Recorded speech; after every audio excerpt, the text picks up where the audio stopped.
Mga kababayan, hello po at welcome sa hashtag Walk with Lan. Ako si Lan ng channel na ito. At ngayon tayo maglalakbay sa isang matinding political showdown.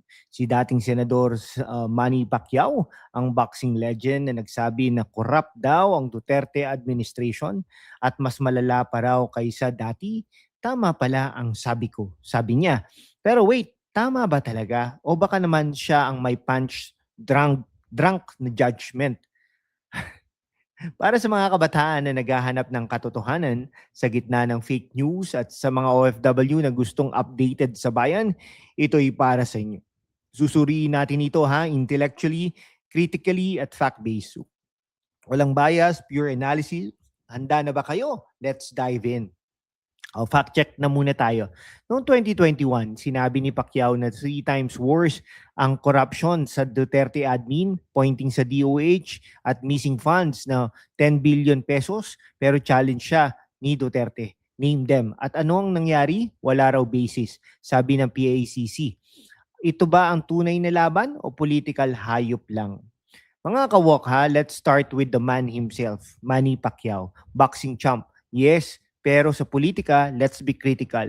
Simula pa noong congressman siya sa Sarangani, absent siya sa maraming sessions. Sa kanyang term, highest absentee rate siya, missing over 70% of votes. Paano ka magiging effective leader kung mas focus ka sa ring kaysa sa Congress? Para sa mga kabataan, isipin niyo, gusto niyo bang ng leader na no-show sa trabaho? At ang controversy sa homophobic remarks niya noong 2016, worse than animals daw ang LGBTQ plus community. Nike drop him, global outrage. Okay, tapos tax issues, 2 billion pesos underpayment daw, sabi ni Duterte.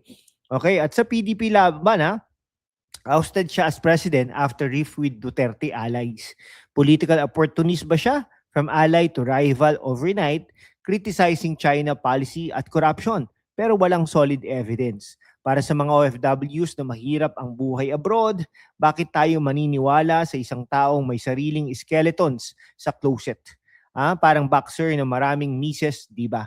Okay, comment down below, ano ang pinaka-shocking controversy ni Pacquiao para sa inyo? Ngayon, let's get informative. Ano ba talaga ang sinasabi ni Pacquiao? Corruption 3 times worse. With example sa DOH, DSWD, DOE, DNR at missing 10 billion pandemic funds. Pero here's the critical analysis. PACC investigated, incorrect and unfounded, walang basis. Duterte challenged him, magsimula tayo sa DOH. At Pacquiao accepted, pero wala nang follow-up. Senate probe showed no concrete proof from Pacquiao. Para sa mga kabataan, isipin ninyo, ito ba ay genuine concern o pre-election politicking? Pacquiao ran for president in 2022, placed third. Maybe this was his job to gain votes. At sa kanyang sariling record, criticized for being punched drunk at walang data. Para sa mga OFWs na umaasa sa clean governance, this smells like hypocrisy. Parang boxer na nag-claim ng foul, pero siya ang may illegal punch. Okay Let's favor the facts on Duterte. Despite allegations, his admin fought corruption head-on. Poverty reduced by 6.8% from 23.5% to 16.67% by 2019, lifting 6.1 million Filipinos. Paano ba yun? Train law exempted low earners from taxes. Rice tariffication, lowered prices. Universal healthcare fought PhilHealth corruption. Anti-corruption, sack officials with whiff of corruption like Faeldon and La Peña, though recycled, no proven guilt. Ateneo study noted failures but rankings improved pre-pandemic. Para sa mga kabataan, Duterte's tapang at malasakit meant real accountability. For OFWs, this meant better remittances, value through stable economy. Habang si Pacquiao, nagbabox sa salita, si Duterte nagbabox out ng corrupt. Mga kawak let's highlight the positives. Duterte's legacy is massive. Build, 40,080 kilometer roads, 6,854 bridges, golden age of infrastructure. GDP averaged 6% pre-pandemic, highest in decades. Anti-drug campaign, crime down 73.76%. Drug users reduce.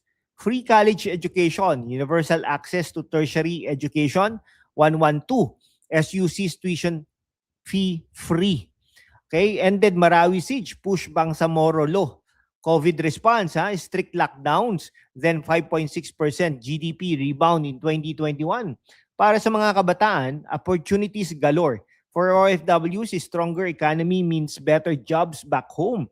Unlike Pacquiao's zero pass bills, Duterte signed landmark laws. Pacquiao's punches miss, but Duterte's policies hit hard. O share kung anong favorite achievement ni Duterte para sa inyo. Okay?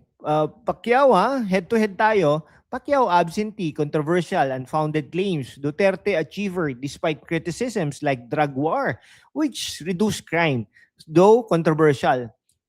Okay? Para sa mga kabataan, Duterte empowered youth with education, jobs for OFWs. For OFWs, stable peso, anti-corruption for fair play. Pacquiao's riff was political ambition. Duterte's focus was bayan. Sa ring, Pacquiao champ. Sa politika, Duterte ang undisputed.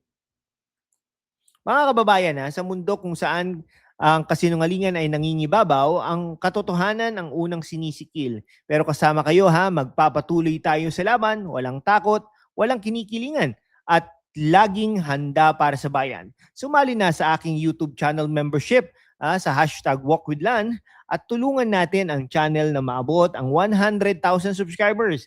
Ang inyong suporta, okay? Ang inyong suporta ang susi sa kalayaan natin para ipagpatuloy ang pagbabalita ng katotohanan. Salamat at kita-kits sa laban.